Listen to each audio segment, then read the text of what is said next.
We are now officially 6 weeks into the season, and there have been some surprises and some disappointments so far. Some of the surprises include players like Bengals wide receiver Auden Tate and Bucs pass rusher Shaq Barrett. Some players who have not lived up to the expectations they had going into the year include Browns quarterback Baker Mayfield and Buccaneers quarterback Jameis Winston. Players and teams have shown what type of seasons they're going to have, and some have emerged as the early stars of the year. Even a few have emerged as MVP candidates, and that's what we'll discuss in today's video, is who is the MVP through 6 weeks of the season. Before we get started though, make sure to like the video and subscribe to the channel, as all support is very much appreciated. Now with that being said, let's begin. The first thing I want to get out of the way in this video is there will be no defensive players discussed. As impressive as players like Aaron Donald, Khalil Mack, and Luke Kuechly are, they're not going to win the MVP. It's simply not a defensive award to win.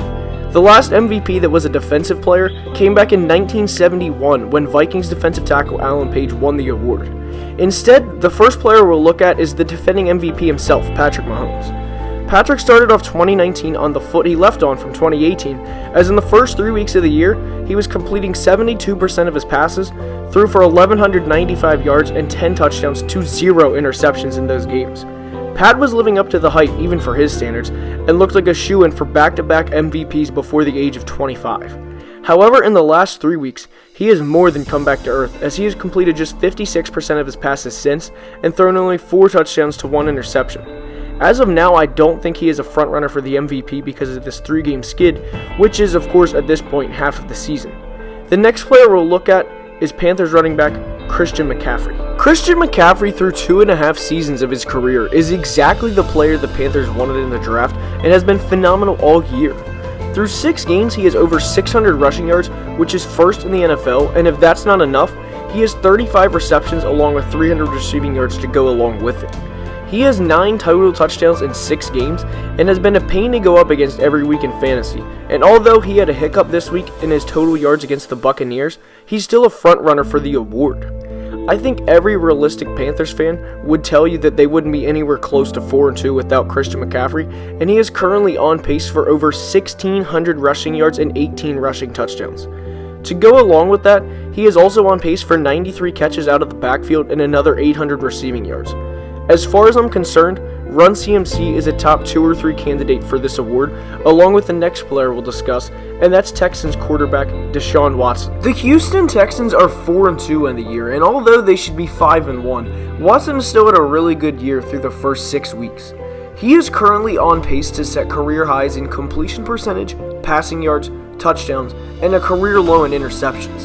Through 6 games, he also has 5 rushing touchdowns, which is as many as he had in the entire 16-game schedule last year, and he is a big reason why the Texans are doing so well.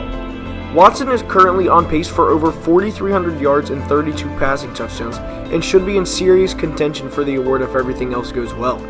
The AFC South games are always a toss-up between the 4 teams, and they have potential to derail his MVP case, but if he can prevail statistically through those games, he'll be in consideration along with the final player discussed in the video, which is Seahawks quarterback Russell Wilson. Russell Wilson through 6 games has been nothing short of spectacular, as he currently has a 14-0 touchdown to interception ratio and has thrown for over 1,700 yards.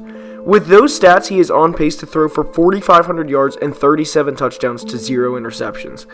He currently has a career high in completion percentage at 72.5% and is the main reason the Seahawks are a 5-1 football team and looking to get their 2nd ring in 6 years.